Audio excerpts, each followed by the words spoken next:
c'est un fait divers qui s'est passé en 2012 à New York, dans l'Upper East Side, une nounou qui avait assassiné sauvagement 2 enfants dans une famille dont elle s'occupait depuis très longtemps, depuis plusieurs années. Elle était considérée elle-même comme un membre de la famille. Apparemment, tout allait bien. Et une série de malentendus, de frustrations, d'aigreurs avait conduit à ce geste absolument horrible. Et cette histoire m'a fascinée par le mystère finalement qu'elle recelait, comment cette femme qui s'était occupée de ses enfants pendant des années, qui les avait élevés, avait pu un jour se réveiller et puis voilà, assassiner ses enfants. Donc ça m'a beaucoup travaillé.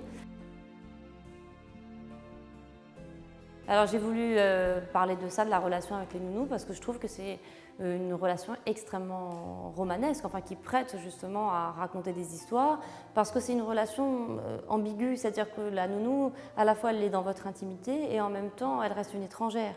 Et quand moi-même j'ai eu un enfant, que j'ai dû prendre une nounou et puis des babysitters et que mes copines ont commencé à avoir des nounous, je me suis rendu compte de la relation extrêmement étrange, extrêmement ambiguë qui peut se nouer entre des parents et la personne qui garde vos enfants, parce que c'est une relation employeur-employé mais qui ne ressemble à aucune autre, parce qu'au milieu il y a les enfants et qu'il y a cette question de l'affection et puis qu'il y a la peur aussi qu'on ressent pour la sécurité de ces enfants.